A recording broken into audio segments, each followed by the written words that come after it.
Our next inductee is Dr. Randal Halfmann. Randal Halfmann graduated as valedictorian of Coleman High School in the year 2000. One highlight of Randal's from high school was winning first place at state in UIL Science Biology. And of course, his biology teacher was no other than Barbara Cox. After high school, Randal attended Texas A&M University and graduated summa cum laude with a Bachelor of Science degree in genetics in 2004. He was a Leitner Honor Scholar, University Undergraduate Research Fellow.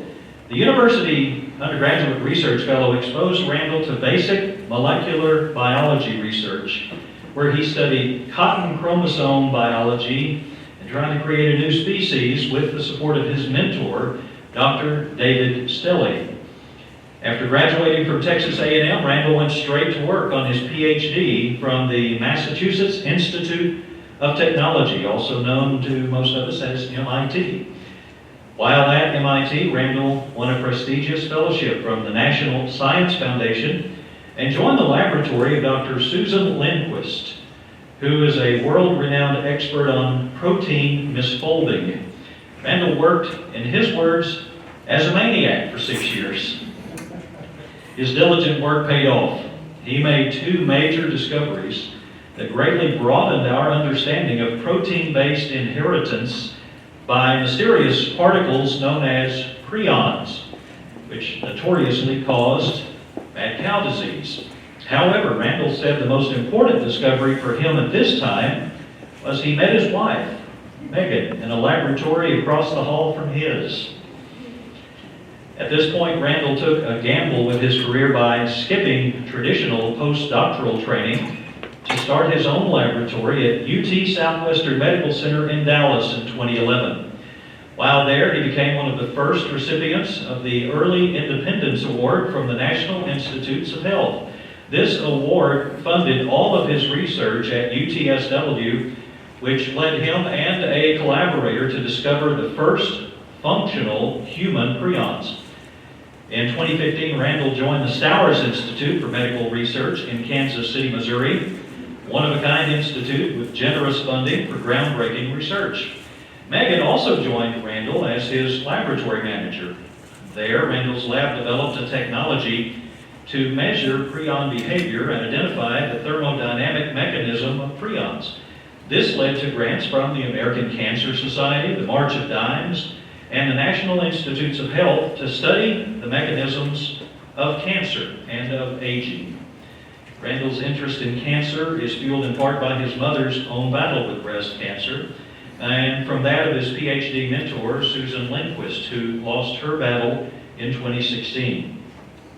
Using technology from the Halfmann Lab, they have recently made 2 major discoveries. First, it deduced the nature of the molecular event that causes Huntington's and related diseases, an objective that has eluded 25 years of prior research. The lab's manuscript describing this discovery was just submitted for publication. Second, they identified a fundamental thermodynamic principle of innate immunity, how our cells respond to viruses and bacteria, etc. This will be submitted for publication this spring. The latter is perhaps most exciting as it suggests that aging is an inevitable consequence of our immune system, which the Halfmann Lab is now gearing up to explore. So it is my pleasure to introduce Dr. Randal Halfmann as a 2023 Coleman ISD Hall of Honor inductee. Randal, please come up and accept your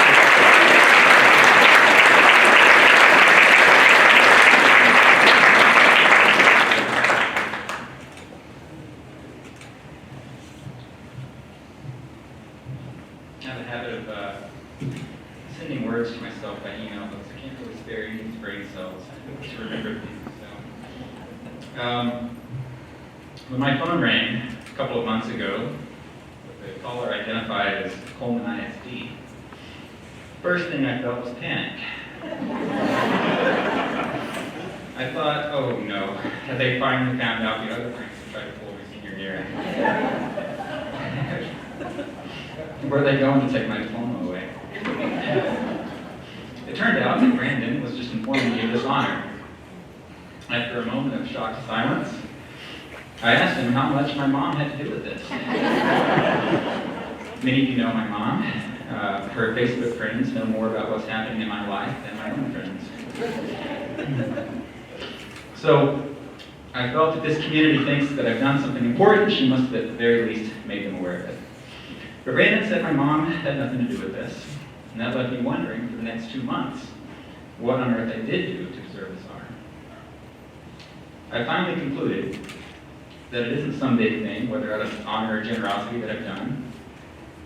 I've just been doing what I've always wanted to do, what my upbringing right here in Coleman, Texas has allowed me to do.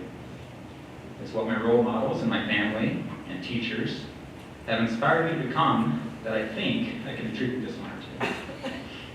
First thing I ever confidently said I wanted to do when I grew up was be a scientist. It's probably when I was 6.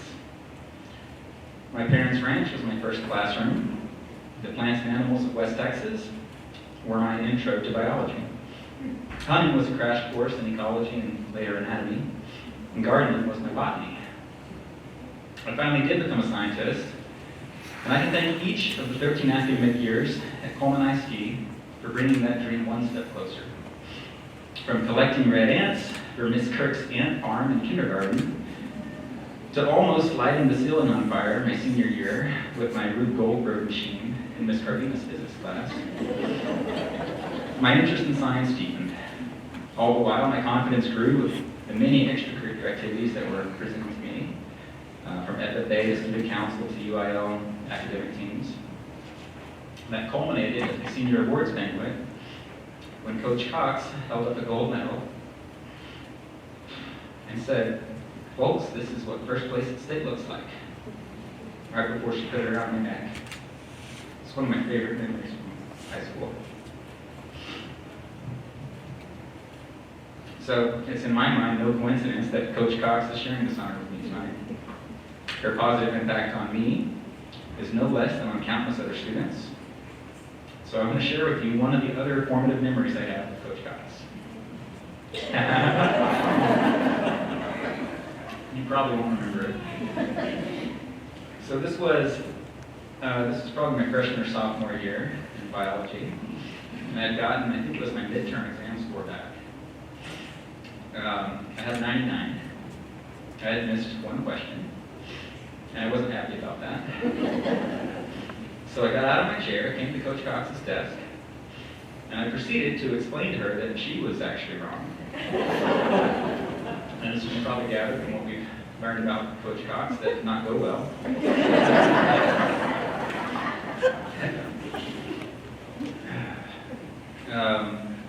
So we stood there. She stood her ground, I stood mine for what seemed like an eternity, because all the while, my classmates were moaning at me to give it a rest, just 1 point.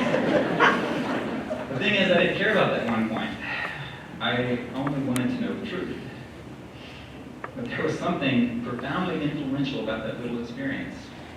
And that's probably obvious to all of you because I'm sitting here telling you about it to this day.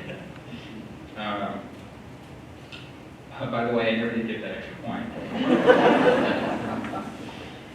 I thought, how does anyone really know it was right?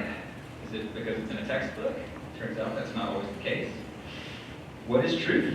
How do you find it when no one else has it? And when you find it, how do you make sure that it matters for everyone else? I really became possessed with this idea of discovering knowledge.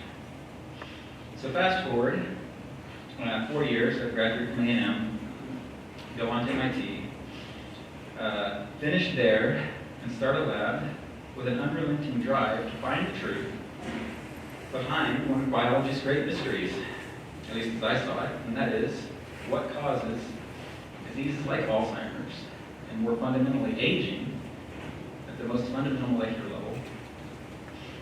Fast forward 12 more years to this past week, when I would finally finish and submit a manuscript that I feel like is going to be the biggest breakthrough for my lab. Yet, this manuscript has been 7 years in the making, 14 authors, and quite a few of your tax dollars. And I will argue, hopefully the scientific community agrees with me, that we've solved a 30-year mystery in what causes so many devastating and incurable diseases of aging. And now I look back and see that pulmonized feet is where this journey started. So I want to end by thanking my parents for pointing me in the right direction over and over, even though I didn't want to go that way. My wife for putting up with me and helping run our lab. All the teachers, coaches, and administrators at Coleman ISD for investing their time and energy in me and the thousands of other kids to go through those doors. This community for honoring all of us. And finally, I want to thank Coach Cox for not giving me that one last point.